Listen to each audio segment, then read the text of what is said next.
ভাই এখন তো সব ব্যাংকে ফেলাইব, যে কবর রাখতে হয় কিছু খরচ যাইব, এমন হয় আর কি। না নর্মালি যদি কেউ টাকা না দেয় তাহলে একটা কবরে কয়টা কবর দেওয়া হয়? অনেক হিসাব ছাড়া এই ধন দৌলত টাকা পয়সা কিছুই থাকবো না, সবই থাকবো পইরা, দেহ যাইব মাটির তলে, জি খাইব পোকামাকড়ে, জি। জব আমার দিতে হইব উপরে। আসসালামু আলাইকুম রহমতুল্লাহি ওবরাকাতু। আমি আজকে এমন জায়গায় দাঁড়িয়ে আছি যেই জায়গায় না আমরা কখনো আসতে চাই আর না কখনো আমরা আসার কথা চিন্তা করি, কল্পনাতেও আমরা চিন্তা করি না যে আমরা কখনো এই জায়গায় আসব। আর সেই জায়গাটি হচ্ছে কবরস্থান।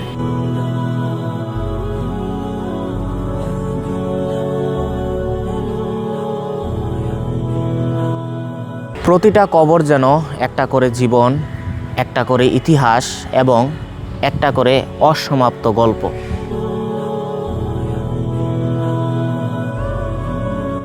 এই যে আমি এখন যে সকল কবরের সামনে দাঁড়িয়ে আছি, আমার পেছনে কিছু কবর দেখতে পাচ্ছেন, দেখে মনে হচ্ছে যে এরা সবাই খুব শান্তিতে ঘুমাচ্ছে।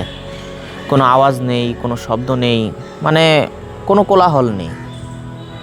কিন্তু সত্যিকার অর্থে হচ্ছে যে আমরা ঘুমিয়ে আছি আর তারা জেগে আছে।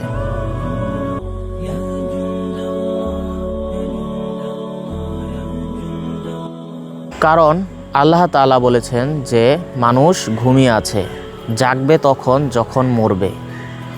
তো ইনারা মৃত আমাদের দৃষ্টিতে, কিন্তু আল্লাহর দৃষ্টিতে মানে ওদের দৃষ্টিতে ওরা জীবিত।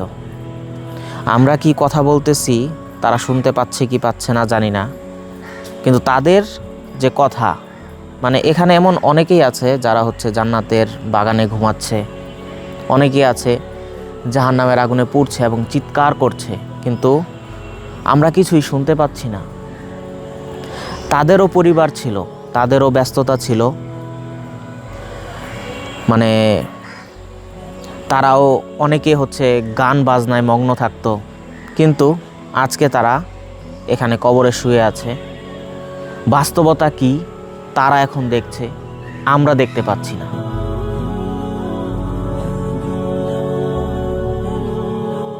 একটু ভেবে দেখুন তো, রাজনীতির মাঠে মানুষ হয়, দাওয়াতের অনুষ্ঠানে মানুষ হয়, 40 রাত 4 দিনের যে অনুষ্ঠান সেখানেও মানুষ হয়, কিন্তু জামাতের নামাজে মানুষ হয় না।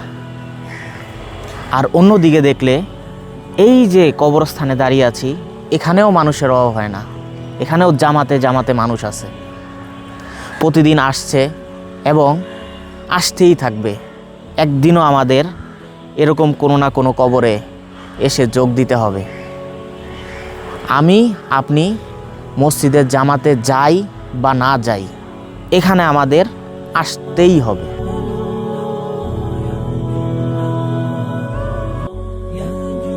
যাক, শুক্রিয়া। আলহামদুলিল্লাহ। আপনার নাম? জাকির। জাকির, মাশাআল্লাহ, সুন্দর নাম। ভাই এখানে কয়দিন পর পর কবর খোঁড়া হয়? আপনি তো 18 মাস। 18 মাস পর পর।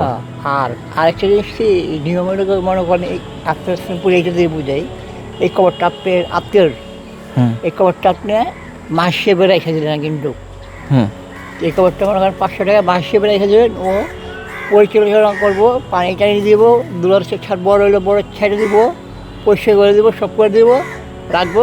ওরা খালি মাসে 500 করে দিয়ে যাবেন। জি।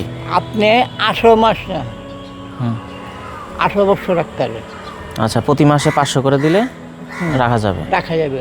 আর এর মধ্যে আবার একটা কথা আছে এখানে কি, যে সময় ভাঙা পড়বো ওই টাইমে আপনার ফোন দেন যে ভাই হ্যালো মাহকুম ভাই, ভাই এখন তো সব ব্যাংকে ফেলাইব, যে কবর রাখতে হয় কিছু খরচ যাইব, এমন হয় আর কি, যেটা নিয়ম আর কি, জি কিছু খরচ যাইব।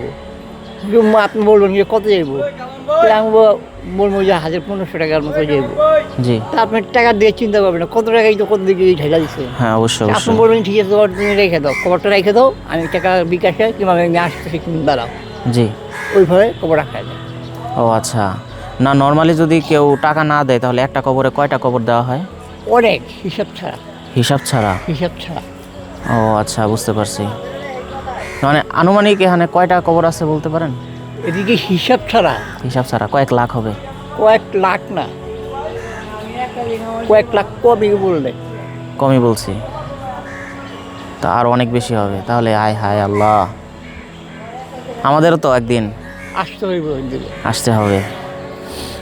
এই গন্ধর টাকা পয়সা কিছুই থাকবো না, সবই থাকবো পইরা, দেহ যাইব মাটির তলে, জি খাইব পোকামাকড়ে, জি জব আমার দিতে হইব উপরে, জি আমার এই দেহটা মাটির মধ্যে যে মিশে যাইব, দেহ কিচ্ছু না।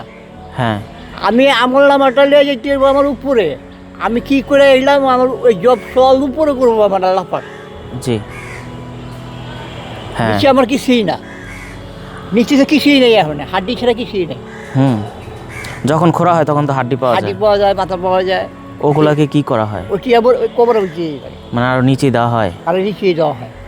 আচ্ছা, আপনি এখানে কত বছর ধরে কাজ করতেছেন? এখানে আমি ছোটোর থেকেই, এখানে আমার দাদির লাশ গোসল দিত, মহিলা লাশ, আর আমার খালু দিত হলো পুরুষের লাশ, আচ্ছা পুরুষ। জি, আচ্ছা, তখন থেকে আপনি এখানে কাজ তখন করেন। থেকে এর জন্যই চলুন সময় থাকতে আমরা পরিবর্তন হই।